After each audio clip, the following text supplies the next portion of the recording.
Visiems. Tačiau ypačiai Vilniaus turčiams, prekijams ir savo pinigų kapčius labiau nei dukrų skaistybę sergintiems Vilniaus miestiečiams pareiškiu. Mes, Žygimantas Jogailaitis, Lietuvos didysis kunigaikštis ir Lenkijos karalius, esame jumis nepatenkinti. Taipogi jumis nepatenkinta mūsų visokeriopiom dorybėm apdovanota žmona Bona iš garsios Sforcų giminės. O kai Bona nepatenkinta, tai nemanykit, jog tai tik bėda mums, jūsų valdovui. Ne, tai bėda visiems, kurie čia susirinkę.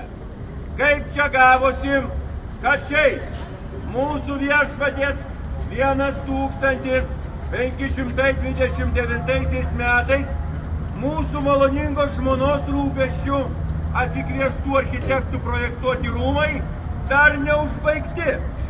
Jau gegužės mėnuo, o ką matom? Statybas ir dulkes dar matom. Sakote, Livonijos karas, maskoliai drumsčia gyvenimą. Sakote, sunkmetis. Tačiau paklausiu, o kada jums būna nesunkmetis? Kai reikia pylėvas mokėti, ką norim statyti, visados jums sunkmetis. Šių rūmų reikia ne mums, ne mūsų žmonai, dorybingai Bonai Sforcai, o mūsų visų istorijai. Supraskitai, skupieji Vilniečiai, čia istorija klostėsi Lietuvos žemėje. Vien šiais mūsų viešpaties 1529 metais, bet daugelio kitų, čia vyks du didelės svarbos istoriniai įvykiai. Pirmas, jums bus suteiktas teisynas. Pirmasis toks išsamus jūsų teisę saugantis teisynas visoje Europoje.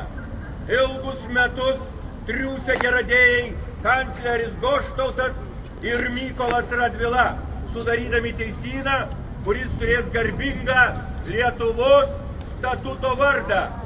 Norint ir ne visai baigti rūmai, mes jį čia pasirašysime ir visais valstybės antspaudais patvirtinsim. Antras, išpildant karštą Lietuvos troškimą, turėti savo nuo Lenkų nepriklausomą valdovą, čia į didžiuosius kunigaikščius bus pakeltas mūsų sūnus Žygimantas Augustas. Tiesa, kad jis dar jaunas. Tiesa, kad Lenkai tuo didžiai nepatenkinti, bet mano ir Lietuvą mylinčios mūsų žmonos garbingosios Bonos sprendimu šitai bus užtikrinta, kad ir ateityje Lietuvą valdys Jogailos ir Gedimino palikuonis. Žinau, mėly Lietuvos žmonės, kad dejuoti mėgstate. Padėjuokite sveikatą, o padėjavę kibkite darbą ir užbaikite šios rūmus. Reikia vietos, kur galima prisiminti ir pagerbti savo istoriją. Šių rūmų reikės ir tada, kai švęsite Lietuvos valstybės 1000-metį. Nuoširdžiai jūsų Žygimantas ir Bona.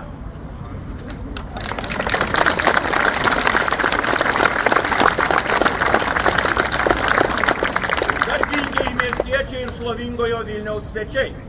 Dabar jau savo rūmų maršalkos vardu nuo Liepos 7 dienos kviečiu užsukti atkurtus, bet dar iki galo neįrengtus Lietuvos didžiųjų kunigaikščių rūmus, kur jūs turėtų pasitikti gražios ir išmintingos rūmų damos, žinančios daugybę istorijų.